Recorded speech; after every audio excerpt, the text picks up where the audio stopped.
복음 통일을 위한 남북 소통 프로젝트 오 자유로. 안녕하세요. 아나운서입니다. 오늘도 탈북 미남 미녀분들과 함께 자유를 향한 여정 떠나봐야 되겠죠? 안녕하세요. 반갑습니다. 네, 잘 지내셨어요? 네. 남한 가족들도 어서 오세요. 네, 안녕하세요. 네, 반갑습니다. 자, 오늘 두란노 서원교회 김상배 목사님 오래간만에 이렇게 나와주셨는데요. 어떻게 지내셨어요? 사나 죽으나 주의 것이니 주의 일에 진력하고요. 은혜 가운데 잘 살고 있습니다. 네, 얼굴이 아주 훤하십니다. 이상훈 씨 네. 항상 계신 네. 것 같은 느낌이에요. 항상. 맞아. 어제 본 것 같은 느낌이에요. 되게 친근한 얼굴. 방금 네. 들어가기 전에 미스터 선샤인의 이병헌 같다고 누가요? 제복 입으신 모습이 그랬더니 부인을 하지 않으시더라고요. 네, 아무튼 기쁨이 늘 이렇게 넘치시는 모습만 봬도 저희도 기분 좋습니다. 자, 그리고 잠시 자리를 비웠던 김경아 씨 오래간만에 보니까 더 반갑네요. 네. 요새 방송하랴 뭐 아이 둘 키우랴 정말 신경 쓸 게 많을 것 같아요. 아 이게요, 저 선배님 앞에서 제가 뭐 드릴 말씀 아니지만 네. 아이가 초등학생 올라가면 좀 제가 편해질 줄 알았어요. 워낙에 미취학 아동 때 손이 많이 가니까. 네. 근데 이게 또 잘하니까 정신적으로 또 맞아. 이렇게 아이와 교감하는 게 또 힘들더라고요. 그래서 맞아요. 아 진짜 아이 키우는 거는 끝은 없구나. 이걸 진짜 절실히 체감하는 요즘입니다. 네. 여든 대신 뭐 어머니들이 예순된 그러니까 맞아. 신호도 잘 봐라라. 얘기야. 길 잘 건너가라. 맞아요. 내 때는 크게 생각을 안 했는데 지금 저는 홀수가 조금 싫더라고요. 네. 네. 하나님 저 딸 하나만 더 주세요 했는데 진짜 딸이 들어선 거예요. 그 아이를 낳고 나서 한 4일째 됐을 때 병원에서 갑자기 부르더라고요. 갔더니 사망 확률 얘기를 하더라고요. 하늘이 무너지는 것 같고 와이프한테 얘기를 못 하겠더라고요. 네, 자, 오늘은 금지 오겸 내 새끼란 주제로 함께 이야기를 나눠볼까 하는데요. 자, 다둥이맘 김보민 씨부터 늦둥이맘 윤삼일 씨까지 한 자리에 모였습니다. 우리 탈북 가족들의 자기소개 한번 들어보는 거 어떨까요? 네, 삼일 씨. 네, 안녕하십니까. 그저 두 딸의 엄마. 그죠? 두 달에 엄마. 16살짜리 첫째랑 16개월짜리. 16개월. 네. 두 딸을 가지고 있는 통일 베이비맘 윤썰미입니다. 통일 베이비만. 베이비맘은 네. 뭐죠? 딱 봐도 통일이 됐죠. 남편은 남조선 남자랑 하나님이 나이랑 함께 이렇게 해서 아기를 낳았으니까 이건 그야말로 우리끼리 통일이 된 통일 겁니다. 부부. 북한에서 하나 낳고 여기서 하나 낳잖아. 아, 그렇죠. 그래. 그래서 통일 베이비. 그것도 됐다. 그야말로 뭐 우리는 뭐 세계적인 평화 통일이 된 진짜네. 네, 세계적인. 남북 화합의 가정 맞습니다. 네, 자 가영 씨도 소개 부탁드립니다. 안녕하세요. 저는 양강도 회산시에서 태어났고요. 2013년도에 대한민국 도착하여서 지금은 애교쟁이 3살 아들을 키우고 있는 초보맘입니다. 반갑습니다. 소송 많이 갈 때다. 아이고 세살입은 가장 예쁠 대상. 아, 그런가요? 가장 예쁠 때인가요? 아, 저는 제 눈에는 미운 4살을 갖고 있어서. 아니야, 엄청 예뻐. 자기가 많이 생기잖아요. 자아가 네. 실크 좋은 게 막 생기고 하니까. 네, 감당이 안 됩니다. 네, 송죽 씨도 오래간만에 뵙네요. 네, 저는 뭐 한국에서는 자식을 기원 못 봤지만 북한에서 오던 자식을 낳아서 기운 그래도 뭐 대한민국에서는 송주기 엄마잖아요. 그 송주기 엄마 33살, 32살짜리 언어에 가진 엄마입니다. 제 송주기 엄마. 네. 서른에 서른도 와. 네, 너무 젊어 보이셔서. 오, 감사합니다. 일찍 낳았죠, 일찍. 일찍 나오신 거예요? 일찍 낳았죠. 네, 24살에. 24살에. 네. 아, 그러셨구나. 네, 진짜 엄마다 하는 그걸 북한에서는 못 느꼈는데 북한에서 엄마는 강해야 된다, 세야 된다 이런 것만 이미지 각인되는데 한국에서는 엄마는 행복하구나, 엄마는 정말 너무 좋아 이런 이미지. 다르구나. 네, 그리고 반갑습니다. 김주찬 씨 소개 부탁드릴게요. 네, 안녕하세요. 저는 초등학교 1학년 그리고 3살 두 아들을 키우고 있는 김주찬입니다. 와. 어쩐지 얼굴이 피곤해 보이더라. 아들이면 뭐, 아우. 아니 8살, 3살이래잖아. 아빠로선 좋죠, 뭐, 두 아들. 아, 피곤하죠. 그래도 딸이 딸이 필요해요. 필요합니까? 극구입니까? 극구? 굉장히 네, 부럽더라고요. 역시 내가 승자야. 알겠어. 그게 너무 네, 성공했지. 진짜 부러워요. 네, 보빈 씨. 네. 안녕하세요. 저는 딸 둘, 아들 둘, 네 자녀를 키우고 있는 다둥맘 김보빈입니다. 다 가졌다. 다 가졌습니다. 네, 저는 둘. 자, 오늘 또 새 가족이 이렇게 나와주셨는데요. 북한에서도 아이들과 관련된 직업을 갖고 계셨다고 들었습니다. 가영 씨. 네, 맞습니다. 저는 북한 유치원 교양원으로 2년 반 정도 공부를 했었거든요. 북한에서는 유치원 교사를 교양원이라고 하거든요. 네. 그래서 교양원으로 근무를 하다가 대한민국에 오게 됐는데요. 북한에 있을 때는 선생님이라는 얘기 듣다가 한국에 와서 아가씨라는 말 들으니까 처음엔 적응이 안 되더라고요. 네, 그런데 이제는 다시 또 선생님 듣고 싶은 그런 욕심이 있을 만큼 한국에서 그때 북한에서의 추억을 생각하면 짧지만 그래도 참 소중한 추억이었다고 생각됩니다.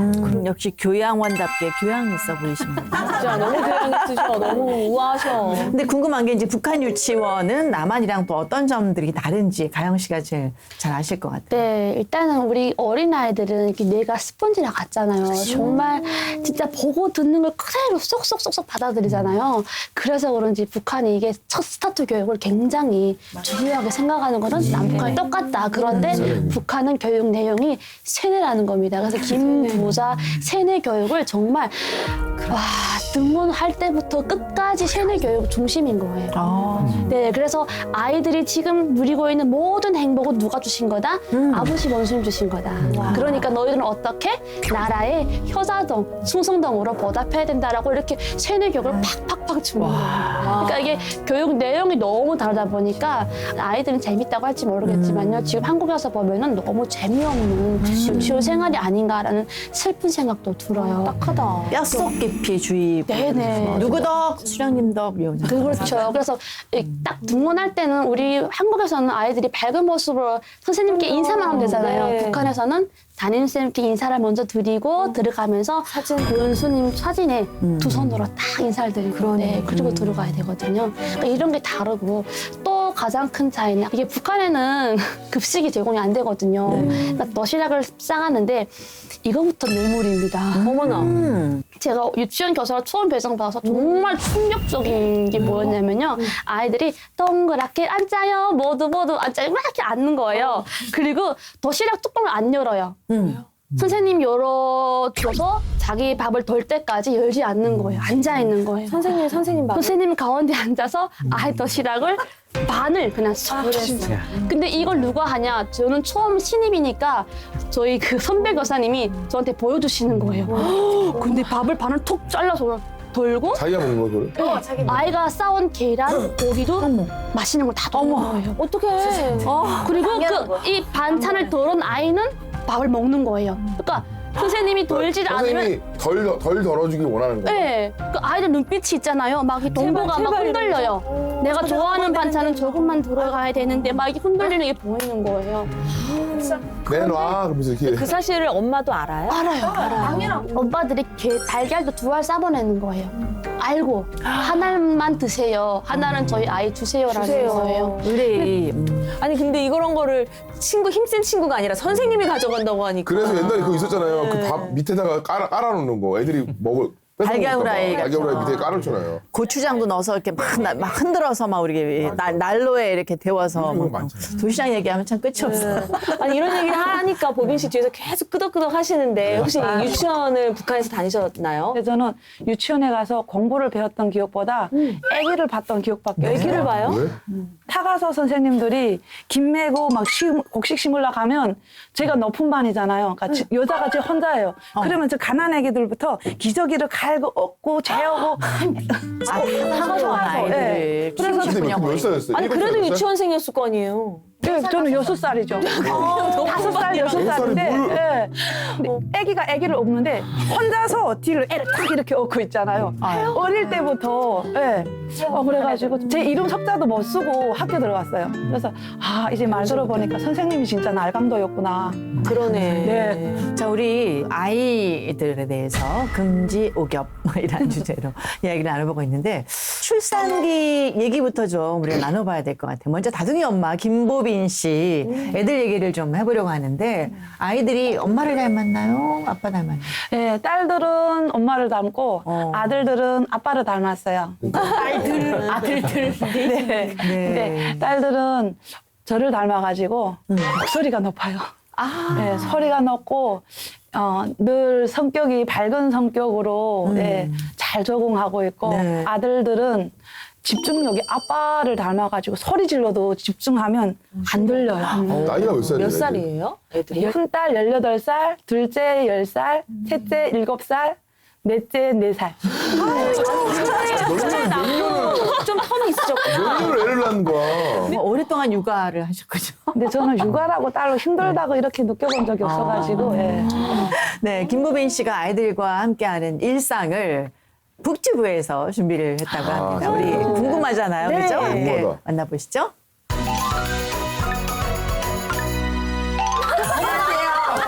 김보빈입니다. 저희 네 자녀를 소개합니다. 안녕하세요. 저는 첫째 박은혜입니다. 저는 지금 기독교 대안학교인 노엠스쿨에 다니고 있습니다. 이 학교에서 나중에 주님 나라에 쓰임받을 수 있도록 열심히 공부로 준비하고 있습니다. 안녕하세요. 저는 둘째 박준호입니다. 안녕하세요. 셋째 박동희입니다. 안녕하세요. 저는 귀염둥이 넷째 박미ሾ입니다. 난 찬양을 좋아해요. 아우 똑 부러져. 아우 똑 부러져. 예수님 만나고 싶어요.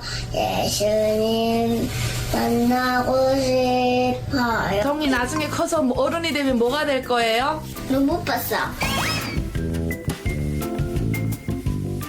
로봇 박사가 돼. 우와, 짱 멋있다. 저는 기타를 열심히 배우고 하나님 찬양합니다. 하나님을 예배하라. 내 영혼 거룩한 은혜를 향하여 내 영혼 거룩한 하나님을 이곳에서 하루 이 시간 하나님을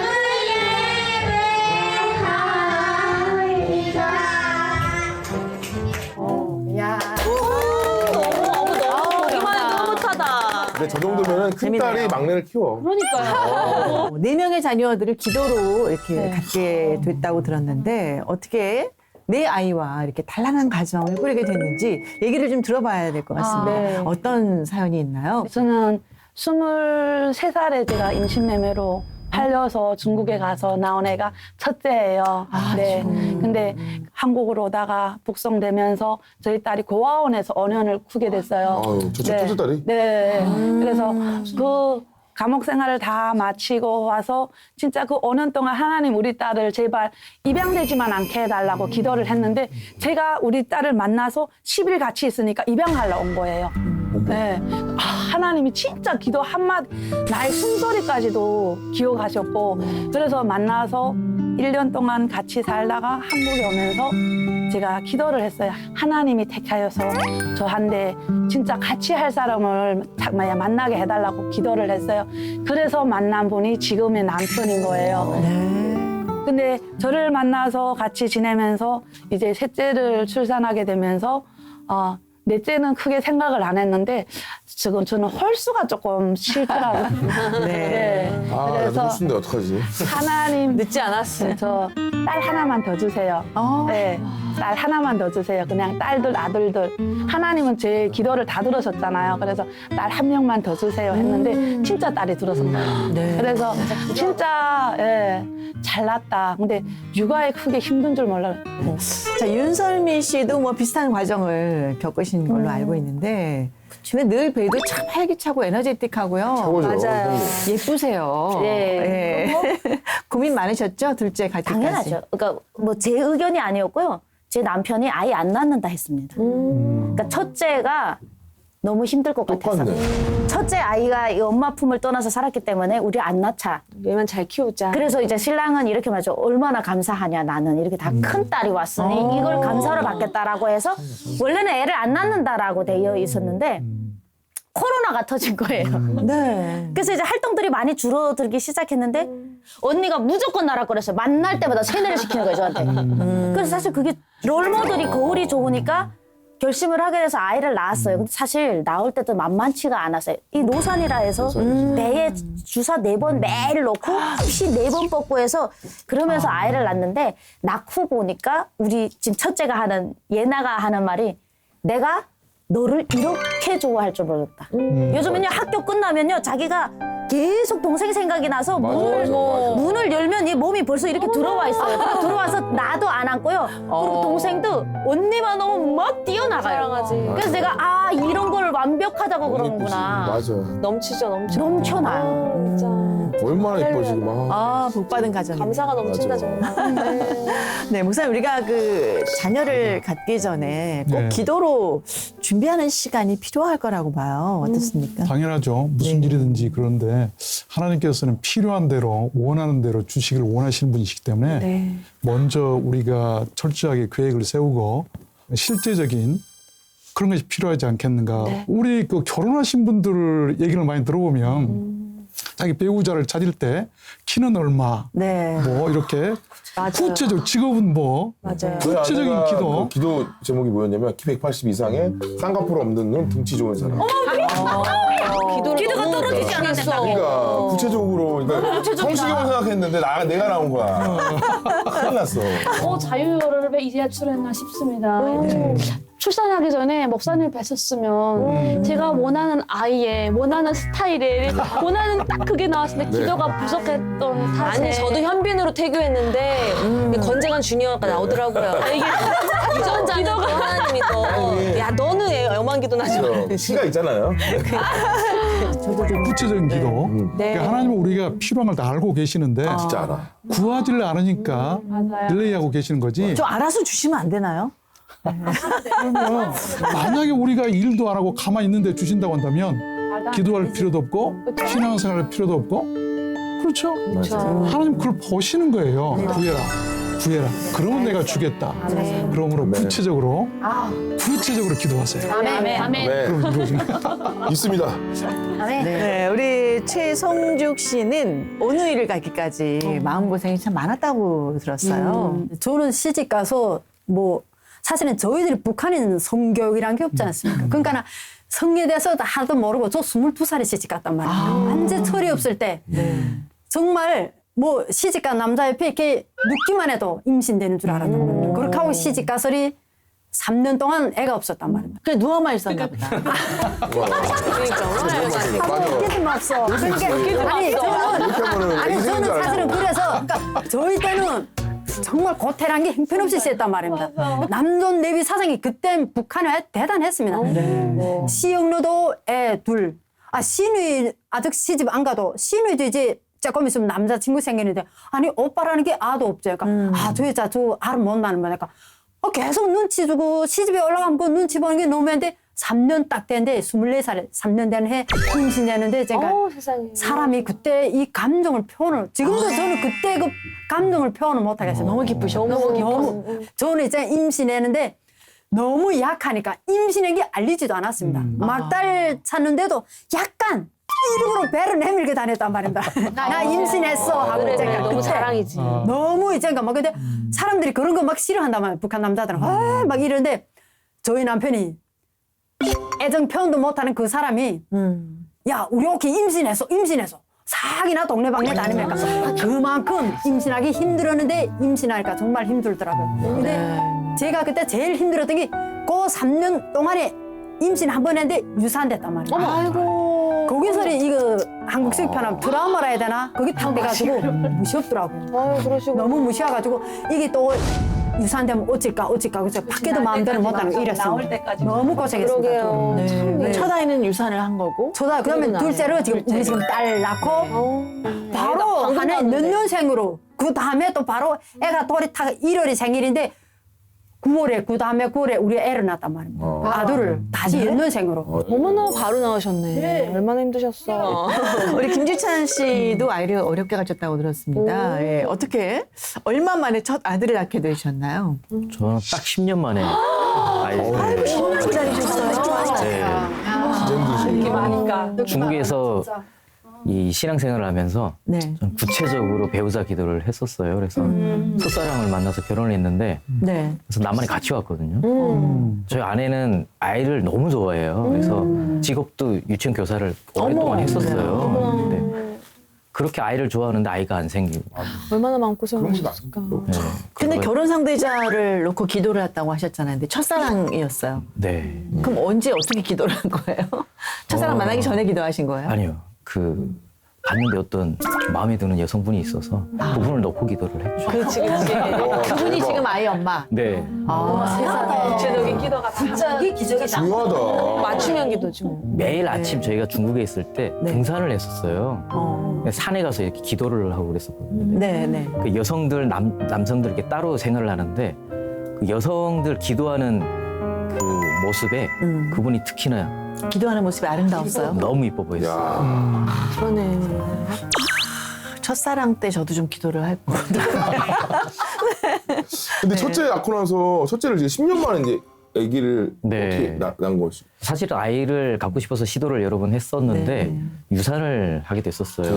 그러고 나서 말씀하신 것처럼 약간 트라우마 같은 게 있잖아요. 그래서 아이를 쉽게 가질 수가 또 없었어요. 네. 그래서 못 가지고 있다가 정말 어렵게 도전을 했는데 그 아이가 지금의 첫째 아들이 첫째 낳고 나서도 되게 우여곡절이 많았다고 얘기를 들었는데 어떻게 그렇죠. 어떤 일이 있었어요? 네. 그 아이를 낳고 나서 한 4일째 됐을 때 병원에서 갑자기 부르더라고요. 갔더니 아이가 고열이 너무 심하다. 근데 열이 안 내려가는 거예요. 그래서 대학병원을 가라 그러더라고요. 그래서 제가 와이프는 지금 출산한 지 얼마 안 됐으니까 제가 아기를 안고 대학병원을 갔어요. 갔더니 바로 중환자실 입원을 시키더라고요. 4일 만에? 네.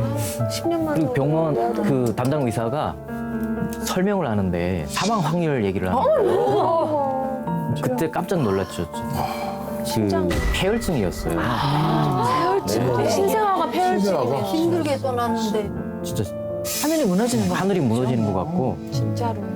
와이프한테 얘기를 못 하겠더라고요. 그렇지. 그래서 전화를 했는데 아무 말 없이 둘 다 가만히 있었어요. 한참 동안. 와이프가 자기 잘못인 것 같아서 너무 막 죄책감을 가질 것 같아서 실제 나중에 알고 나서도 본인 잘못인 것 같아서 막 계속 괴로워했어요. 근데 왜냐면 한 보름 정도를 입원을 했었는데 중환자실에서 아이가 뭐 정말 머리끝부터 발끝까지 뭐가 잔뜩 달려 있는 거예요. 조그만 애. 네.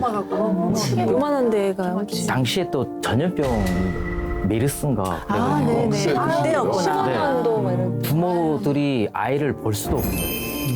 정말 중환자실 유리창 밖에서 보면서 아이가 뭐 필요한 모유를 갖다 주면서 계속 기도하면서 기다렸죠. 그때 기도할 때 제가 그런 기도를 했었어요. 네. 정말 하나님께서 건강하게 아이를 태원시켜 주시면 정말 하나님 일을 하는 아이로 키우겠습니다. 네. 서원 기도를 그때 정말 많이 했었어요.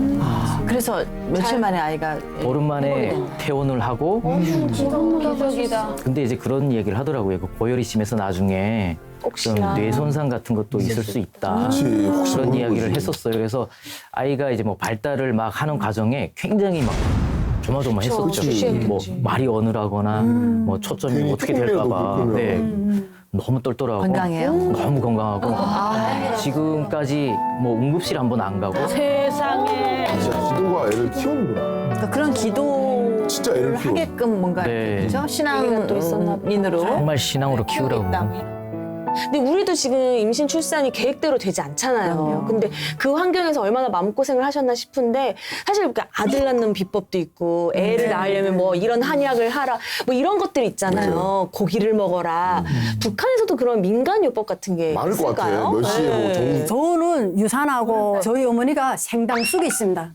생당쑥이란 말 들어봤어요? 생당쑥이 있습니다. 익모초라 한국. 익모초. 우리도 익모초라 합니다. 근데 쓰죠, 우리는 맛이 굉장히. 쓰다는 정도 완전 곰열입니다. 곰열. 한을 만들어. 그 생당쑥 있죠. 우리 어머니가 아침 저녁으로 정수면 아침 저녁으로 그거 있잖아 달에서 산에 가서 나스를 배단 달에서 주는데 너무 써서 한 모금 먹고는 와가고 한 모금 마시고 막 오바이트 계속 그래 그런 거 있잖아 그 시집에서 눈치 보고 그 동네에서 자는 하루 못으로 이 소리가 너무 싫어가지고 억지로. 악착같이 먹었다는데 그거 냉이 있어서 임신 못하는가 보다 하고 소리 근데 진짜 그래서 그런지 모르겠는데 어머니가 좋다는 건 생당쑥이요 무슨 별의별 거 다 가져다 주더라고요 그러니까 저는 먹기 싫은 것도 정말 많이 먹었는데 임신되고 제일 정말 뭐 힘든 게 제가 미역을 못 먹었단 말이에요. 이거 먹어야 되는데. 저 미역만 먹으면 막 이거 못 먹고 안 맞으시는구나. 이랬단 말이야. 그 비린내, 미역 비린내 너무 싫은데 그렇게 힘들게 애를 임신돼가지고 아이를 낳는데 첫날 무조건 미역국 끓였는데 먹어야지. 미역국은 못 먹어서 앉아 왕왕 울어가지고 어머니가 무시래지 있지 않습니까? 무시래지로 삶아가지고 그걸로 돼지고기 삶아서 국 끓여줬는데 한국에는 미역국을 고추장에다 안 끓여주죠. 네. 저 북한엔 다 고추장입니다. 미역국인데요? 고추장을 넣어요? 고추장국에다 다 고추장이 끓여줍니다. 들어가죠. 된장국 하면 고추장국. 저 한국에서 이 간장국 먹어봤습니다. 네네. 그게 정말 잘해주는 기라고 합니다. 된장 꼭 줍니다. 그리고 해산했자니까 해산한 집에는 무조건 된장 가져옵니다. 사람들이. 이게 축하한다면서 오는 길. 그런데 그 미역을 못 먹었는데 시래지국만 먹으니까 우리 아들이 지금도 농담으로 야, 너는 왜 이러니? 너는 거 보면 어머니 시래지국 먹고 자란 게 그렇지. 본인도 아나 봐. 내가 알아. 이런 얘기 들으면 다 이제 아이 키우는 분들이니까 막 덩달아 마음이 졸이게 되는데 우리 가영 씨는 남한에 오셔서 임신 출산을 하신 거잖아요. 과정이 어떠셨는지 궁금해요. 저는 뭐 앞에 분들이 다 너무 막 힘들게 출산하고 이렇게 가졌잖아요. 저 같은 경우에는 뭐 진짜 무난하게 순풍순풍 간 것 같아요. 그런데 정말 저는 깜짝 놀랐던 게 대한민국의 이제 최고 의료 기술 때문에 저는 너무 놀라웠던 건 저는 자연분만이 안 돼가지고 제왕절개를 했었거든요. 근데 그때 정말 저는 통증을 그러니까 자연 하고 나면은 수술하고 나면 아플 줄 알았거든요. 근데 아프지도 않고 케어가 너무 잘 되는 거예요. 그래서 역시 대한민국 의료 기술은 너무 좋구나 놀았던 게 또 하나 저는 한국은 참 이런 문화가 있더라고요. 그러니까 다른 나라도 그렇겠지만 대한민국에서는 임신하면은 큰 별수리예요. 거기 그리고 하나님의 축복이라고 막 난리 나는 거 집안부터 주변 지인부터 막 선물 주고 보는 분들마다 뭐 베이비 샤워 하나님 뭐 너무 감사합니다 막 이러시고 막 그 축복을 엄청 크게 하는 거예요. 막 이거 그러면 하나님 주신 거가 저는 그때 잘 모르잖아요. 그리고 이런 거는 축복을 받을 일인가? 이게 내가 내 아이를 가졌는데 내가 왜 축복을 받지? 막 이런 거 너무 부끄러운 거예요. 왜냐면요 북한에서는 이게 임신을 하잖아요. 그럼 여자가 배 나오는 게 당연한 건데 그게 창피하다고 막 이게 뭐라고 한다면요. 그게 뭐 자랑이냐? 배를 쭉 내밀고 자는다. 배를 들이밀어라. 배가 어떻게 나온 배를 어떻게 들이밀어요? 그래서 저희 엄마 때는 이 배를 이렇게 묶어요. 꽁꽁 묶고 다니고 일하러 다니고. 그래서 이게 막 숨을 못 샜대요. 막 딸 때는. 근데 한국에 오니까 세상에 임산부가 또 너무 예쁘죠. 네. 그리고 일부러 막 붓게 입어요. 배를. 그리고 배를 강조해서. 배 모양이 예쁜 분은 또 뭐 예쁘다고 사진 사진 찍잖아요. 그렇죠. 나도 그건 정말 저는 그 만삭 촬영을 너무 하고 싶은 거예요. 한국에서 임신하고 출산하니까 이렇게 사랑을 받고 아이는 축복을 받으면서 태어나야 되는구나. 이 자랑스러운 순간을 남겨야 되겠다고 찍는데 저희 이모랑 저희 언니가 저한테 하는 말이 부끄러운 줄 알라고. 그게 뭔 자랑이냐고. 아직 이제 그게 저희 집에 안 그 만삭 촬영 사진을 제가 탁 붙여놨거든요. 올 때마다 지금도. 남사스럽다고. 부끄럽지 않냐고. 뭘 저게 뭐 자랑스럽냐. 저는 막 억울한 거예요. 너무 예쁜 모습이. 아니 아직도 북한이 그걸 안 벗어났냐고. 이게 얼마나 하나님 축복이냐고. 왜 우리나라는 애를 안 낳을까? 이렇게 좋은데. 그런데 저는 그래서 산후조리원도 이렇게 잘 돼 있는데. 맞아요. 한국에 또 보니까 임신하면 임신 축하 선물, 출산하면 또 축하 선물. 저는 임신했을 때 임신했다고 이렇게 뭐 주는 거예요 선물을. 꽃다발에 케이크 막 펑펑 울었어요. 근데 또 출산하니까 옆에 꽃다발 떠 있는 거예요. 맞아. 그리고 또 명품 가방이 있더라고요. 누가 사줬어요, 명품? 신랑이요. 와. 저는 그랬어요.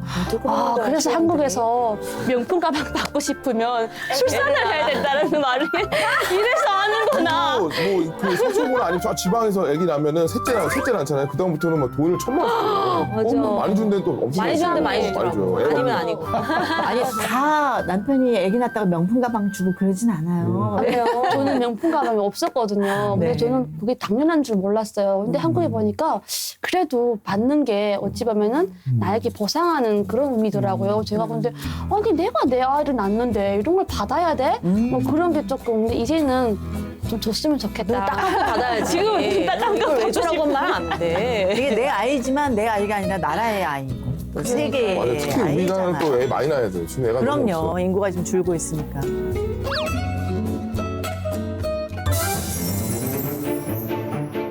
아이를 키우는 게 좀 북한하고 교육 방법이 틀린 것 같아요. 이제 귀한 자식 회초리로 길들인다 해가지고요. 꽃으로 때리지 마야지. 누워서 막 이러는데 땡깡이라. 맞아. 나는 갑니다. 저는 그리고 거기 서 안 있어요. 버리고. 좀 자기 뜻대로 안 되면 소리를 지르려고 하고 때를 쓰려고 눕지까지는 않아요 아직은. 북한식으로 한 방에 이렇게 타고 싶은데 또 손 들면 안 되고. 우리 집으로 보내라. 근데 저도 출산을 하고 아이를 키우면서 하나님을 제가 느끼게 되는 것 같아요. 맞아. 예. 출산보다 오히려 더 힘든 게 육아라고. 뱃속에 있을 때가 편해 이런 얘기 많이 들었거든요, 당연하죠. 옛날에. 그러니까 남북한의 육아 문화도 굉장히 다른 부분이 있을 것 같은데 어떤가요, 김주찬 씨? 저희 와이프도 이제 유치원 교사고 네. 또 저도 아이들 교육하는 일을 하고 있는데 제 아이를 낳으니까 달라. 배웠던 거랑 많이 다르더라고요. 전혀 달라. 네. 유치원이 사람 달라. 뜻대로 되는 게 하나도 없구나. 이론과 실긴 달라.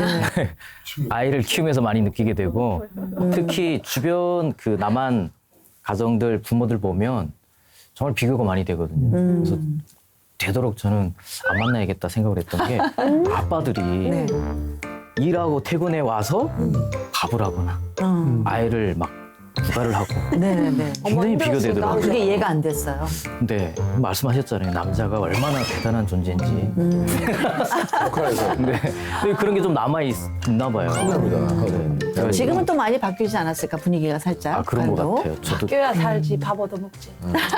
못 얻어먹은 지 북한에서 오래됐죠. 아직 안 왔나? 우리 건자아 씨 북한 사람인가 봐요. 북한 사람인가 봐. 가본 적도 없는데 그때가 네. 있는 거. 요즘에 라떼파파라고 해서 라떼 한 잔 먹고 이렇게 맞아요, 이거 해가지고 맞아요. 이렇게 다니는 게 또 라떼파파가 되게 유명하거든요. 멋있잖아. 북한에서 아마 남자들이 유모차를 끌고 애를 업고 이렇게 해서 저거 뭐 저래 저 안가인데 저 지하 사는가 이렇게 말합니다. 근데 우리 지하사는. 이 남한에서는 그렇게 하면서 좀 스타일리시하게 입고 라떼 하나 먹으면서 그게 너무 멋있어요. 아이 하나 이렇게 그게 소원인 사람이 되게 많아요. 같이 다니면 주로 아빠가 아이를 네. 이렇게 맞아. 그리고 저거 제가 딸 3명이랑 같이 다니잖아요. 그럼 진짜 모든 아빠들이 너무 물어요. 왜냐면 딸에 대한 그 로망이 있는데 맞아요. 딸이 3명이니까 너무 저는 저번 날에 여기 이제 한 달도 안 됐습니다. 저희 딸하고 이렇게 장난감 가게를 무슨 어디에 가는데 거기서 무슨 세일하는 날이 있는데 며칠만 딱 했는데 블랙 프라이데이. 거기를 가자는 게지. 그래서 야 거기가 뭐라네 애들 장난감 많으니까 엄마 저기 좀 가봐라. 우리 키울 때처럼 뭐 그렇게 하지 마. 그래 데려가는데 사람이 끝에서 끝까지 땡줄 섰는데 땡줄이 아니야. 북한 사람들이 나와서 네. 정말 저로 쫙 섰는데 와이프 혼자 온 집이 한 집도 없더라고요. 다 아빠랑 다 아빠랑 어떻게. 다 아빠들 와서 끌고 맞아. 여자는 서서히 핸드폰 딱 찍어 자기야 저거 야, 좋아. 그런 게 좋아. 자기야 맞아 딱 이렇게 하니까 이거? 아니 그거 말고 아니 아무가 그거 싫어해 하니까 그러면 요거 자기야 저거 나는 연기 너무 잘하시네요. 난 너무 놀랐어. 요즘에 유튜브에 그거 있잖아요. 땡금 마켓 하면 아내들이 다 남편 보내가지고 여보 이거 뭐지? 맞아. 이거 무조건 남자들이. 저도 남편 보내요. 저도 제가 자전거 타고 가가지고 남편끼리 만나는 거예요. 뭔지도 몰라 무슨 물건인데.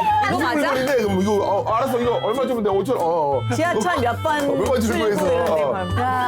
네, 목사님이 이거 보고 무조건 다 가야 되는 거예요. 맞아요. 네. 아이를 키우는 게 좀 북한하고 교육 방법이 틀린 것 같아요. 네. 북한에서는 이제 귀한 자식 회초리로 길들인다 해가지고요. 꽃으로 때리지 말아야지. 예, 근데 여기는 뭐 꽃으로도 이제 좀 때리지 말라는 책도 있더라고요. 근데 저는 조금 이제 이해 안 되는 부분들이 있냐면 훈육을 해야 되는 부분과 맞아. 사랑을 줘야 되는 부분은 그치. 잘 벌하고 구분해야 상은 구분이 돼야 되는데 한국 아이들은 가만 보면 키울 때 다 왕자님이고 공주님이시더라고요. 공주님 이렇게 하면 키우는데 그러다 보니까 애들이 이제 장난감 가게 같은 데 가서 안 주면 누워서 막 이러는데 땡깡이라고. 땡깡을 부리잖아요. 근데 그건 잘못된 행동이다. 이게 북한 엄마로서는 저는 그렇게 맞아, 하면 맞아. 나는 갑니다. 저는 거기 서 안 있어요. 저는 애가 막 이렇게 하면 갑니다. 그래서 지금도 버리고 와. 버리고 갑니다. 맞아. 와요, 애들은. 어차피. 그래, 아예 때렸지, 벌써. 그래서 지금 16살짜리 우리 딸이요. 요즘 화장을 하기 시작해요. 이제 중학생도 하더라고요. 하더라고요. 그래서 근데 다른 애들은 다 숨긴대요. 근데 우리 딸은 이런 거 필요한데 엄마가 봐서 같이 사줘. 그러니까 화장품 쇼핑을 같이 가자 그래요. 그러니까 내 옛날부터 아이를 키울 때 얘기를 했던 게 잘못할 수는 있지만 속이지 말아라. 그 기도 제목이 정직하게. 우리 아이가 맞아. 몰래 하는 일을 내가 먼저 알게 해주세요. 내가 빨리 알고 대책하게 해주세요. 이래서 애가 화장품 사겠다면 하지 마가 아니고 데리고 가서 잘하시는 맞는 거예요. 화장품을 내가 맞아, 사주는 게 잘하는 맞고 거야. 어차피 할 건데. 네, 내가 하라. 네, 그래서 그렇게 이해하면서 키우고 안 되는 건 딱 앉아서 이건 왜 안 되는지 확실히 얘기를 해서 맞아. 아이가 말을 안 들으면 저는 그때까지 D도 안 해요. 밥을 안 먹으면 그냥 안 먹여요. 안 멋있다. 먹겠어. 근데 모르겠어요. 근데 한국 분들은 밥 그릇을 쥐고 다니면서 알을 먹이더라고요. 근데 이 귀한 거를 절대 안 돼. 근데 귀한 자식일수록 하나님이 그래서 저는 생각하라 조금 그랬어요. 교육 방법은 맞아요. 북한 교육 방법도 좀 섞는 게 어떤가. 아니 그게 맞아요. 성능적으로 그게 맞아요. 이게 저 같은 경우는 유치원 교사인데 유치원 교사랑은 내 아이랑은 더 못 키워요 오히려. 네. 더 못 키워. 너무 그래요? 키워요. 이게 유치원 교사도. 남의 자식은 이게 딱 보여. 보이거든요. 근데 내 자식은 이게 눈이 막혀 있어요. 그리고 저는 분명히 북한 엄마인데 북한 교육으로 가야 되는데 이게 반중건중이란 말이죠. 이게 이것도 아니고 저것도 아니고 이게 한국 조금 와서 육아맘, 초보맘이라고 계속 인터넷을 보는 거예요. 그리고 교육을 자꾸 받다 보니까 이것도 아니고 저것도 아니고 되어가지고요. 딸이 되고. 예. 혼란스러울 때가 와. 근데 너무 혼란스러운 거예요. 그래서 진짜 북한식으로 한 방에 이렇게 타고 싶은데 또 손 들면 안 되고 그러면 북한식으로 어떻게 아까처럼 언니처럼 이렇게 하고 가야 되는데 그건 또 도저히 못하게 한 거예요. 그럼 이것도 아니고 저것도 하니까 애기가 지금 너무 어려운 거예요. 찌를 부리는구나. 네. 우리 집으로 보내라. 오히려 저는 다시 북한 엄마로 가던가 아니면 아예 한국 엄마로 가던가 둘 중에 하나를 해야 되는데 그걸 못하고 있는 좋은 점만 이렇게 취하면은 참 좋은데. 근데 저도 출산을 하고 아이를 키우면서 하나님을 제가 느끼게 되는 것 같아요. 맞아. 예. 그러니까 하나님의 마음으로 이제 자녀를 보게 되고, 하나님이 나를 이렇게 보겠구나, 뭐 이렇게 사랑하시는구나, 뭐 이런 것들 제가 많이 느끼게 되고, 제가 잘못을 하면 하나님 앞에 자꾸 이렇게 뭐랄까 뒤돌아서게 되는데. 저희 아이가 잘못을 해도 제 아이이기 때문에 저는 끝까지 용서하게 되잖아요. 맞아. 먼저 그런 것을 겪으면서 이렇게 아이를 보면서 내가 하나님이 이런 마음이겠구나라는 걸 제가 느끼게 됩니다. 자, 오늘 김상배 목사님께 고민 상담하는 시간을 가져볼까 하는데요. 초보맘 김가영 씨가 일단 할 말이 굉장히 많으실 것 같아요. 그렇지. 맞습니다. 일단은 이게 아이가 조금 성향이 일단 부모의 성향을 닮았는지는 잘 모르겠는데요. 예. 조금 자기 뜻대로 안 되면 이렇게 소리를 지르려고 하고 또 아니면 딱 때를 쓰려고 이렇게 눕지까지는 않아요. 아직은 딱 이렇게 앉아서 이렇게 때를 쓰려고 길 정도. 하는 거예요. 그럴 땐 정말 난감합니다, 목사님. 어떻게 해야 될까요? 그렇죠. 그 아이 기른다는 게 네. 쉬운 문제는 분명히 아니에요. 저는 그 어떤 그 가정 교육의 어떤 그런 틀을 이제는 좀 바꿔야 된다고 생각해요. 왜냐하면 우리가 가정 교육하면 자녀 교육을 강조하고 자녀 교육에 치중하는데 그것보다도 부모 교육에 치중해야 돼요. 왜냐하면 자녀에게 가장 좋은 선생과 그리고 본이 되는 것은 부모예요. 거울과 같은 것이죠. 네. 그래서 부모가 어떻게 살아냐 따라서 자녀들이 그대로 닮아가기 때문에 부모들이 먼저 교육이 필요하다고 저는 생각하거든요. 제가 이제 그 아버님이 돌아가셨는데 돌아가시면서 마지막 자녀들에게 하신 말씀을 기억해요. 그게 뭐냐면 나는 참 복 있는 사람이다. 자녀들 앞에서 아버지가 돌아가시면서. 왜요? 그랬더니 자녀들이 전부 다 예수 믿고 구원받았고 자녀 중에 2사람이 목사가 돼서 수혜종이 됐고 그리고 하신 말씀을 잊지 못하는 말씀이 있는데 내가 죽어도 죽은 이후에 누구든지 와서 나한테 뭐 그대로 얘기하겠습니다. 아, 그놈 잘 죽었다. 아이고, 그 사람 잘 됐네. 잘 죽었네. 라고 할 사람이 한 사람도 없을 것이다. 그 말씀을 하시고 가셨는데 지금 와서 생각해 보니까 아, 부모의 교육이 바로 저런 교육이 아니겠는가.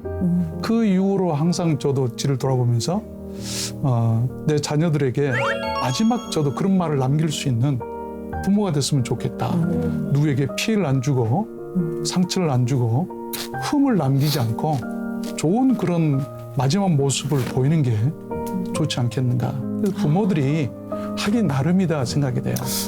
먼저 부모가 하나님 앞에 바로 서고 또 이렇게 삶이 바로 서면 네. 자녀들도 그렇게 따라서 하지 않겠는가. 근데 진짜 저거 말이 맞는 게 그러니까 부모님이 예를 들면 저희도 이제 힘든 일이 있잖아요. 힘든 일이 있을 때 부모가 어떻게 행동하는지를 봐요. 그래서 아이들이 힘든 일이 있을 때 아, 너무 힘드니까 나 여행 가야지. 여행을 가는 부모가 있잖아요. 아, 너무 힘드니까 나 다 내려놓고 뭐 해야지. 그걸 본단 말이에요. 근데 나 정말 힘든 상황 가운데서 진짜 무릎 꿇고 기도하는 거 이거 다 보거든. 진짜 우리 그 부모가 어떻게 하는지. 근데 그거를 보면 아이들이 10살, 11살, 12살이 되면 그걸 얘기를 해요. 정말 힘든 일에서 아, 엄마 아빠 너무 힘들어 얘기하면 아이가 엄마 기도해야지.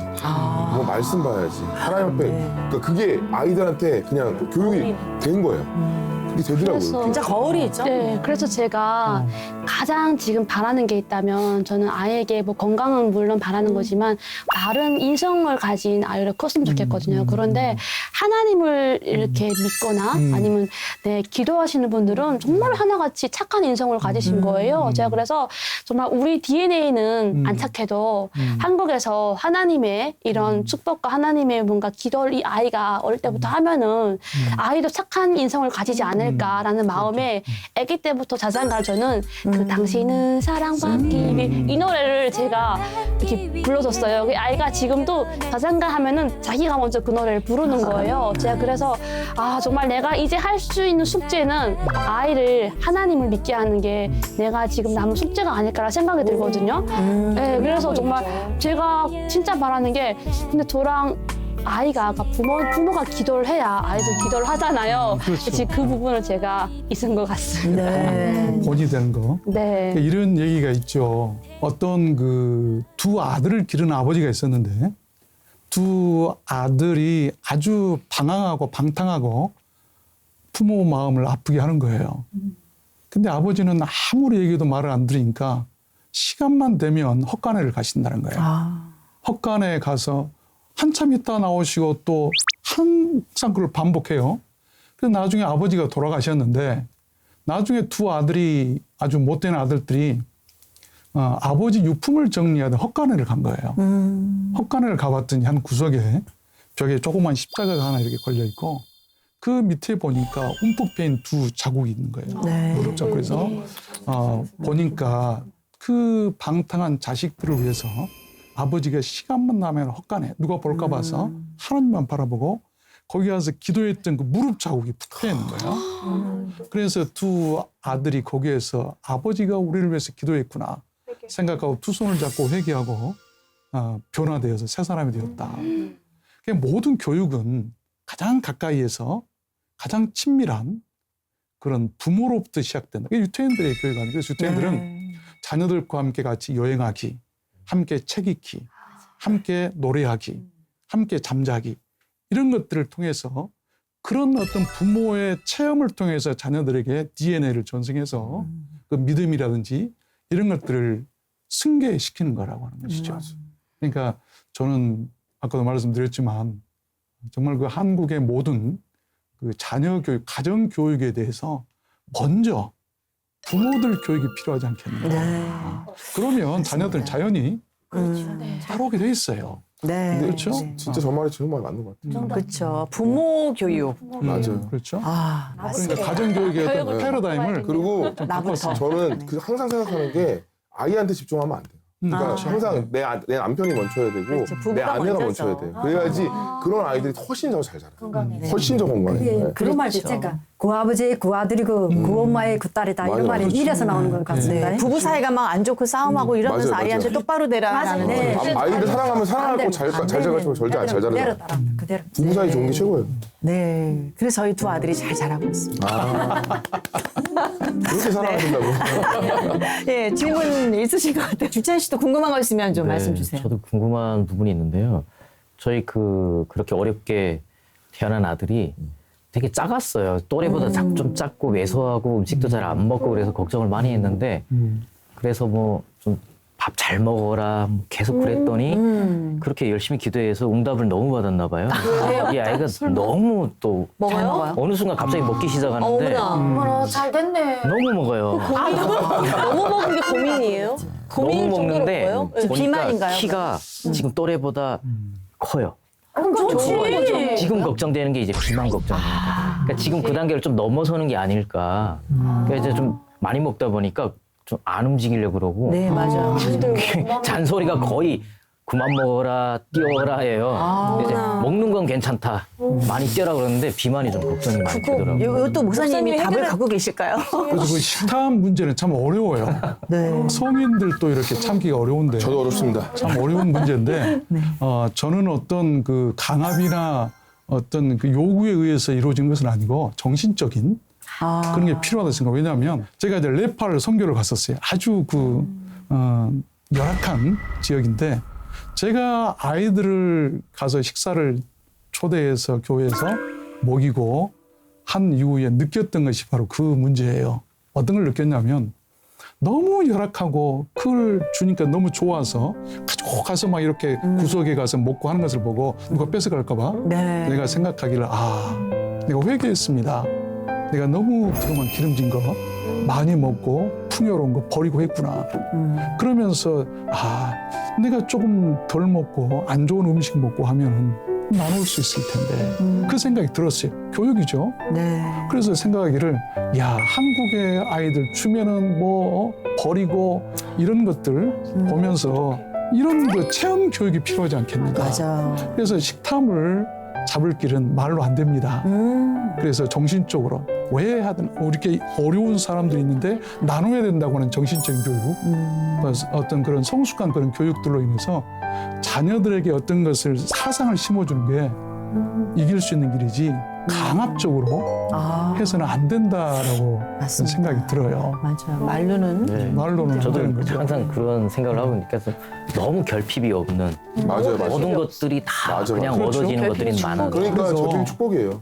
그래서 그 유태인들 실제로 있어요. 초막절이라는 게 있는데 그들은 그 아버지들이 자녀들을 데리고 한 주간 동안 그들이 옛날에 40년 동안 자기 조상들이 고생했던 광야로 가서 거기서 한 주간 동안 천막을 쳐놓고 마른 떡, 광야에서 먹었던 또 쓴 나물 같은 거 고생했던 시절을 자녀들에게 잊지 않도록 하기 위해서 교육적으로 지금도 그렇게 초막절 행사를 하고 있어요. 그건 뭔가 그래서 허비하지 않고 감사할 줄 아는 그런 그 정신적인 미원에 치중을 하기 때문에 그들의 그 삶이 경건하고 그렇지 않겠는가.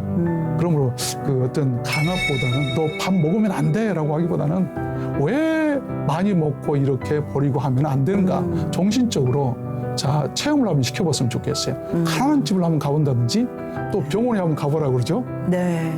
그래서 이렇게 정신적으로 뭔가 자극을 주고 깨우쳤을 때 그런 그 해결하기 어려운 그런 문제들을 해결할 수 있지 않겠는가.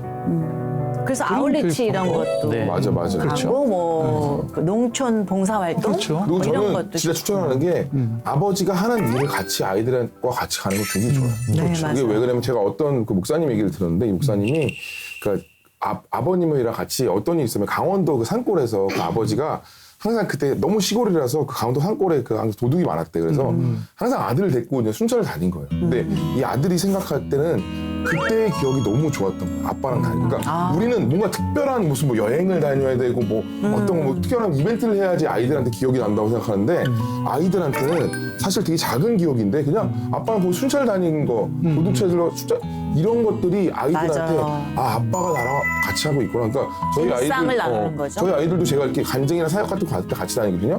뭐 애들 뒤에서 막 뛰어놀고 해요. 근데 그걸 보면서 아 아빠는 이런 것들을 하고 사역을 하고 아빠는 이런 것들을 하는구나. 아빠는 그러니까 이해를 해. 어디 나가 갔다 오면 아빠 힘들었구나. 네. 왜냐면 진짜 힘든 걸 봐왔기 때문에. 네. 그렇게 체험 교육이죠. 맞아, 체험 교육. 맞아. 우리 옛날에는 그 가나안 농구나 네, 그렇죠. 지금도 네. 있는지 모르겠는데 있어요. 약간 그런 예. 곳을 다녀오면서 굉장히 이렇게 정신적으로 우리가 이렇게 다짐을 하게 되는 그런 경우가 있어. 먼저 네. 정신이 개조되어야 삶이 따라오기 때문에 네. 그런 교육이 필요하지 않겠는가 싶습니다. 네. 저 오늘 목사님의 육아 상담까지 아주 유익한 그런 시간이었습니다. 김가영 씨 오늘 함께 하신 소감이 어떠셨나요? 저 같은 경우에는 목사님이 아까 그 부모부터 일단은 교육이 돼야 된다는 그 말씀이 굉장히 몸에 와닿았어요. 제가 얼마 전부터 아이를 조금 아이 중심적으로 해서 교육을 바꿔볼까 하고 교회를 갔거든요. 근데 아이는 처음 교회 갔는데 그 막 기도하는 모습에 두 눈을 감고 처음 탁 기도하는 거예요. 그래서 내가 잘 봤구나. 얘가 뭔가 바뀌는구나 생각했거든요. 근데 목사님 말씀 들어보니까 제가 기도하는 모습을 보고 아이가 이렇게 해야 되는구나 하고 했던 것 같아요. 그러니까 앞으로는 제가 바뀌는 그런 교육을 해보도록 하겠습니다. 그렇죠. 가정교육의 패러다임을 네. 바꾸자. 오늘 잘 나오셨네요. 네, 너무 잘 나온 것 같습니다. 저희 아들들도 제가 한 게 없고요. 교회 안에서 키웠고 맞아. 성경을 통해서 한글을 깨우치게 됐고 맞아, 할머니와 아버지 기도 안에서 이렇게 키우게 된 게 얼마나 정말 다행인지 모르겠습니다. 자, 다음 주에도 또 오자유여 유익한 이야기 갖고 여러분 찾아뵙도록 하겠습니다. 마지막 인사 함께 외쳐볼까요? 복음 통일의 그날까지 함께합니다. 오자유여.